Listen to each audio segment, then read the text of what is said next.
কালবৈশাখী নয়, ধেয়ে আসছে টর্নেডো। দরজা জানলা বন্ধ করে ঘরে ঢুকে যান, এমনটাই বলছে হাওয়া অফিস। তীব্র তাপপ্রবাহের পর গত সপ্তাহেই জানা গেল যে ঝড় বৃষ্টি আসছে বাংলায়। সবার প্রশ্ন এখন একটাই, কখন বৃষ্টি নামবে। দক্ষিণ চব্বিশ পরগনার বাসিন্দাদের জন্য স্বস্তির পূর্বাভাসের মধ্যেই আশঙ্কার খবর।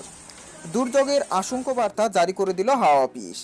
পশ্চিমবঙ্গের পাশাপাশি বাংলাদেশের কোন কোন জেলায় ভারী কালবৈশাখী ঝড়ের পাশাপাশি টর্নেডোর সম্ভাবনা রয়েছে এবং কোথায় কোথায় বিক্ষিপ্ত ঝড় বৃষ্টির সম্ভাবনা থাকছে, এক্ষেত্রে কি জানাচ্ছে হাওয়া অফিস, বিস্তারিত জানিয়ে দেবো আজকের এই ভিডিওর মাধ্যমে।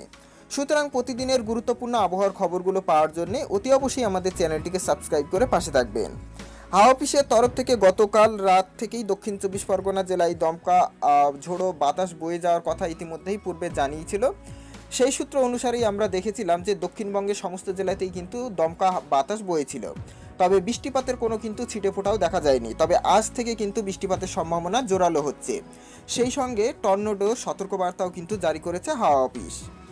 মাঝে মাঝে আকাশে মেঘ দেখা যাচ্ছে, তাপমাত্রা নিম্নমুখী। আজ থেকে টানা কয়েকদিন ঝড় বৃষ্টি হতে পারে।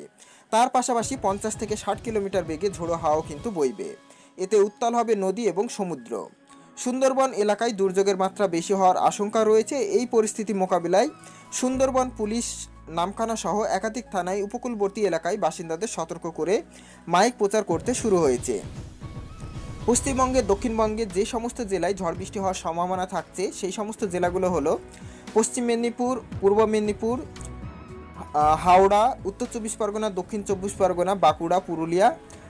এই কয়েকটি জেলাতে কিন্তু বৃষ্টিপাত হওয়ার সম্ভাবনা মূলত সবথেকে বেশি থাকছে।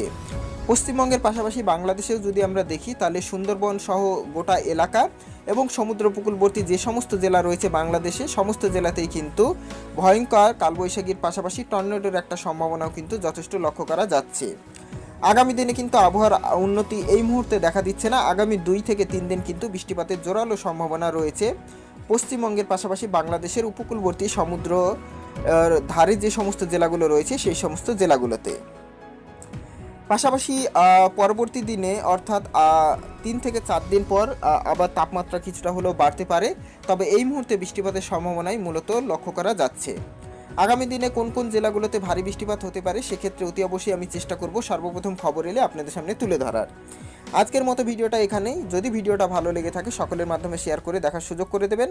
আপনারা কোন জেলা বা কোন জায়গা থেকে দেখছেন অতি অবশ্যই কমেন্ট বক্সে লিখে জানাবেন। So thanks for watching.